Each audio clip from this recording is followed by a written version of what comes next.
les boulevards, au plateau de la Damawa, des bamboutos sont divins, majestueux, le chant des dieux. Écoute cet air qui gronde, son espérance profonde, c'est le souffle de la renaissance du Cameroun.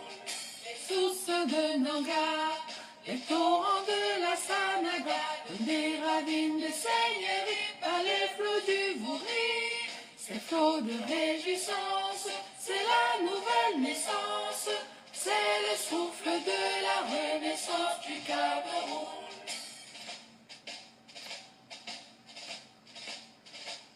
Sur les Madingumba, sur les crêtes de Rebouba, Makosa qui nous caresse, Bikoussi dans les graisses, ces amatants qui chantent, ces mots sont triomphantes, c'est le souffle de la renaissance du Cameroun.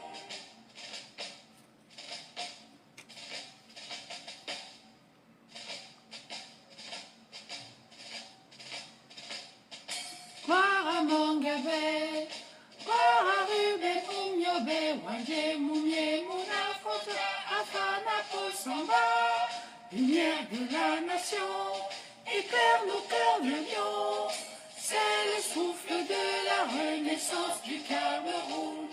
De Kousseri à Batour, de Bakassi à Kiyosi, unis par le précieux ruban et nos seuils de Fumba. Les enfants tout amour, la nuit précède le jour, sur les sillons de la renaissance du Cameroun. La connexion là. Frères et sœurs ensemble, pays des indomptables, sur les sillons de la renaissance du Cameroun.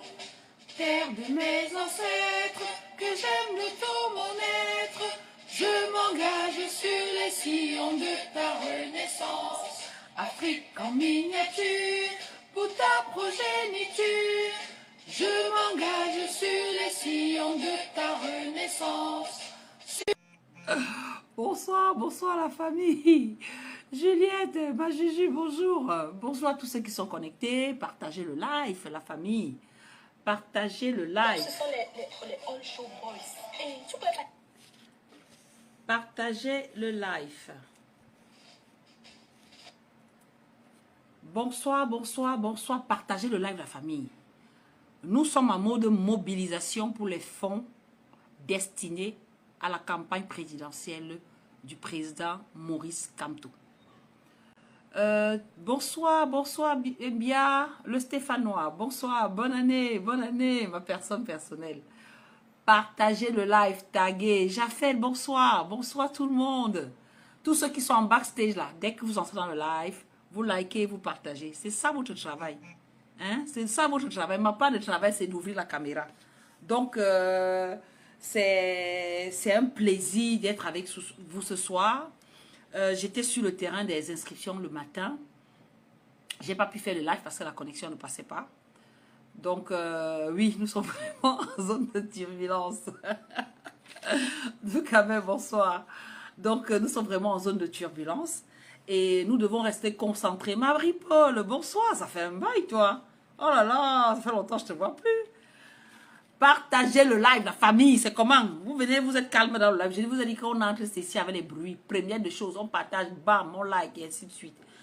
Donc voilà, il faut déjà qu'on recentre le débat. Tous les détracteurs du MRC, tous, c'est-à-dire les proposants, le parti au pouvoir, certains membres de la société civile, Bonsoir, Michael. Oh là là, le Canadien, ça fait un bail, toi. Hein? Tous les membres de la société civile qui sont préparés par le parti au pouvoir de jouer les troubles faits ont cette tendance à vouloir douter de la candidature du président Maurice Kamto. Et ils veulent s'aimer le doute dans la tête de beaucoup de personnes qui croient au changement à venir, le changement imminent qui sera là en octobre 2025. Le président Kamto l'a dit et le dit depuis toujours, même à la dernière sorti lors de la conférence de presse du 30 janvier dernier, il a bien dit qu'il sera candidat. Il a répété qu'il sera candidat. Certes, il n'a pas donné par quelle voie il sera candidat, mais sachez qu'il y a 3 possibilités pour sa candidature. Soit il est investi par un parti d'opposition, soit il est investi par le MRC, et il vous l'a dit pendant la conférence de presse. Je pense que beaucoup n'ont pas cerné cette partie-là. Il a bien dit, je serai candidat avec le MRC. Le MRC a des élus. Mais tout le monde fait semblant de n'avoir pas écouté ça. Soit il sera candidat en tant que candidat libre, c'est-à-dire qu'il ira collecter les 300 signatures. Et même en collectant ces 300 signatures, ils ont tendance à vouloir faire croire qu'il n'y a que les chefs traditionnels qui peuvent donner des signatures. Suite à la dernière réunion où, sur les 800 et poussières de chefs traditionnels que regorge le Cameroun, le ministre Atangadji en a mobilisé 300 et il n'a que eu 12 signatures sur les 300 présents. Donc, on veut nous faire croire que sur les 800 là, le président Kamto ne peut pas avoir 300 signatures. Mais il n'y a pas que les chefs traditionnels qui sont à même de donner ces signatures. Il y a les membres des chambres consulaires. On ne parle pas de ça. On se focalise que sur les chefs traditionnels. Bon, on essaie seulement juste de clarifier. On n'essaye pas de se justifier. On essaie juste de lever l'équivoque. Parce que ça revient redondant. Et à un moment, on est fatigué des mensonges qu'on répète à longueur de journée et qu'on espère que ça deviendra la vérité. Mais sachez que le président Kamto est le pape du droit. Et de quel droit? Parce que ce que les gens ne savent pas dans le droit, il y a plusieurs branches. Il est constitutionnaliste.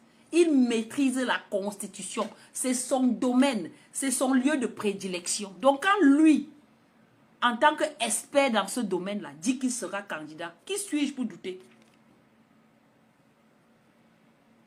Qui suis-je pour douter? Donc quand il ouvre sa bouche une fois pour dire que je serai candidat, pourquoi on panique? Est-ce qu'il nous a déjà trahi une fois? Est-ce qu'il a déjà dit une seule chose qu'il n'a pas faite? J'ai cru lire quelque part aujourd'hui sur la toile la sortie de Mimi Mefo. La journaliste, vous vous souvenez quand on a arrêté Mimi Mefo ici? Le président Kamto a été parmi ceux qui se sont levés pour réclamer la libération de Mimi Mefo. Aujourd'hui qu'elle est en exil, elle a le toupet de dire que concernant la crise anglophone, le président Kamto n'a jamais rien dit. Alors que depuis 2016, le président Kamto a toujours proposé le dialogue inclusif, de faire asseoir toutes les personnes concernant cette crise autour d'une table pour débattre et trouver les solutions. On a fait semblant de l'écouter en faisant un semblant de grand dialogue qui est resté lettre morte jusqu'à aujourd'hui.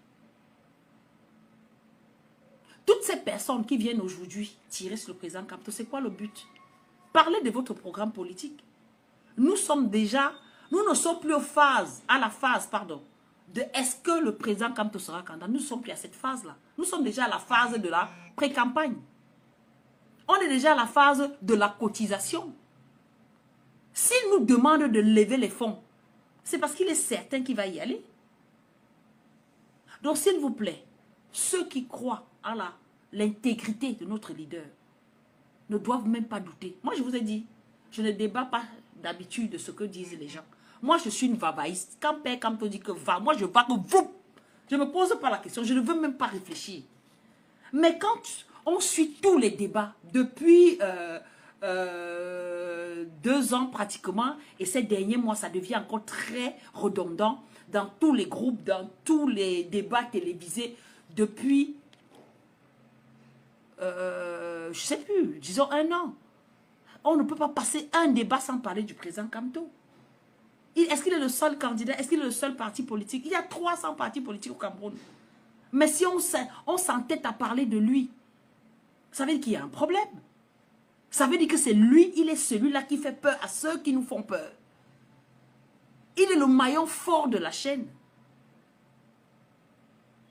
Le président Kamto est certain, est serein d'être candidat.